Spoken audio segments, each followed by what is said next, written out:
basically this came out of an idea and a dream, as most things do, and I just said I'm going to launch a live variety show, and I'm going to call it Acts with Pizzazz.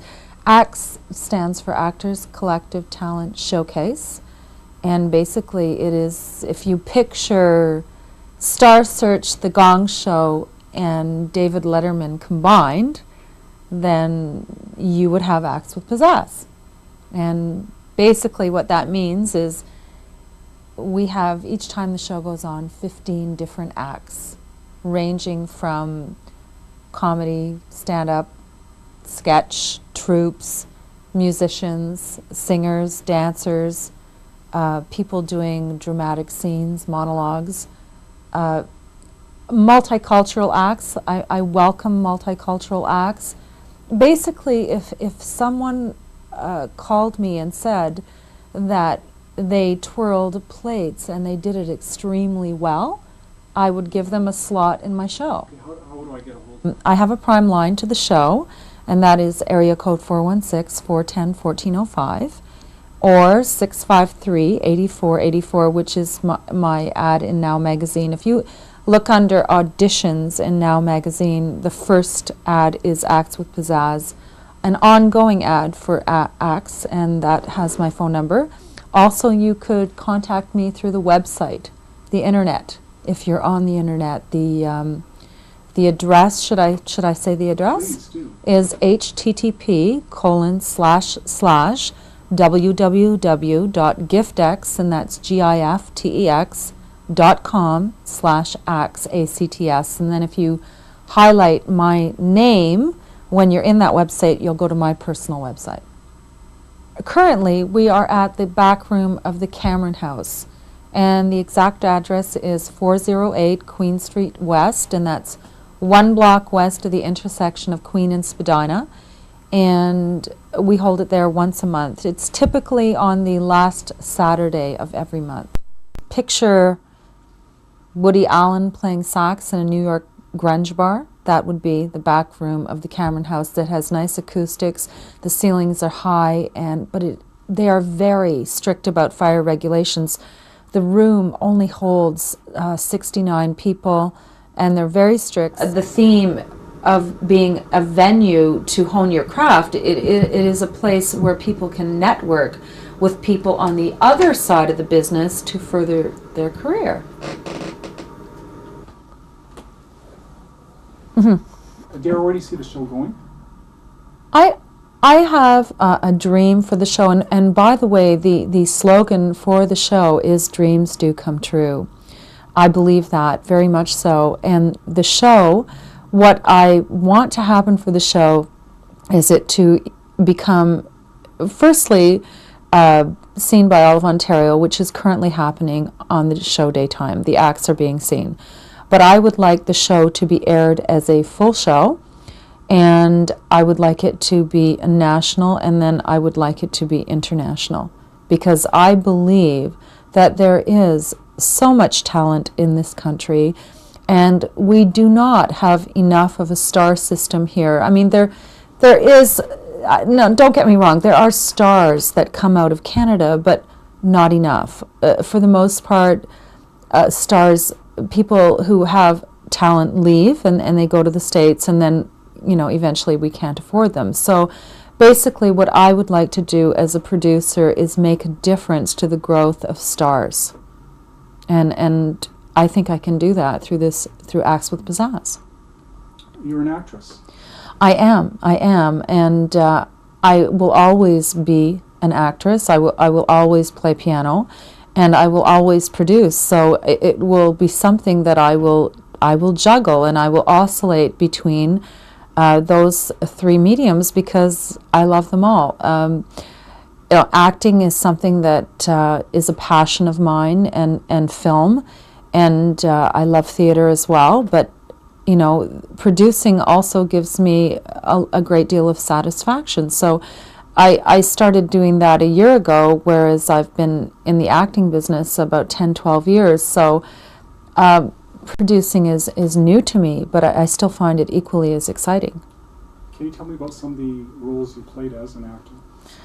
Okay, well, I've worked in various roles in film, and also I mean, you can't really tell as I sit here, but I impersonate Marilyn Monroe, and I have done over 300 shows in the city of Toronto to people like Ed Mirvish. I was at a party where Mel Lastman was present, Mayor Hazel McCallion for the grand opening of the Meadowvale Town Centre not so long ago, and various other corporate functions.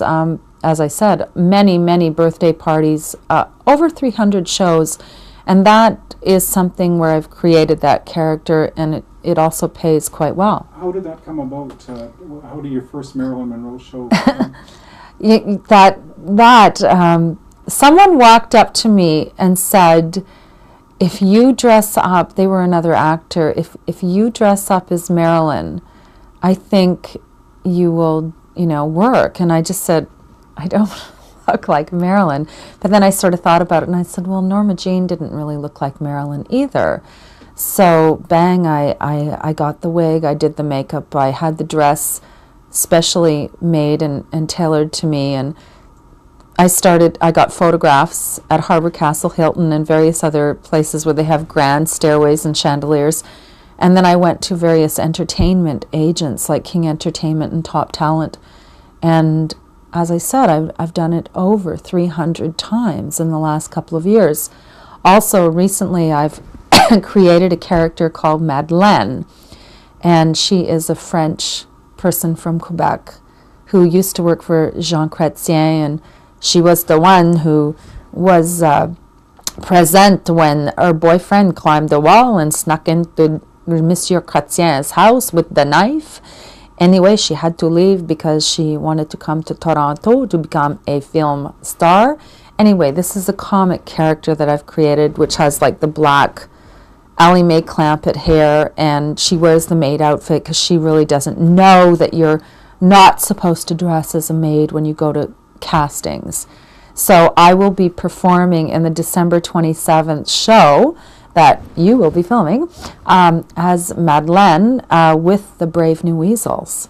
So that's going to be interesting.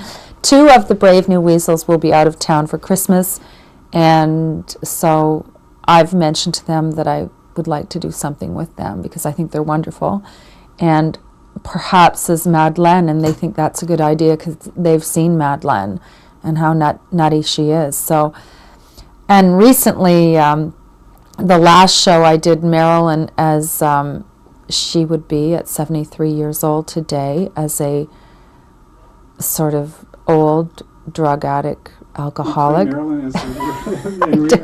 I did. She was I had my foam and my... Has she gained a little weight?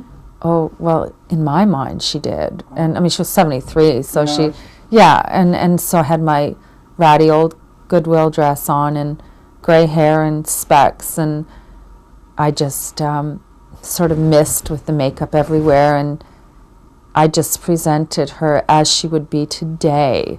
And that was kind of funny. My agent came down, and I thought it was great. But apart from that, I would like to work in film more. I've worked on independent films with, recently with a company called Toronto Pictures, and they are based in Toronto. But I've worked on other independent films in Toronto with one company, Film One, which people do know, and other companies that do a lot of distribution elsewhere than Canada, because I think there's more money. And so the roles have been different. I don't want to categorize myself and say I just do Marilyn or I just do Madeleine or I just create characters. I don't.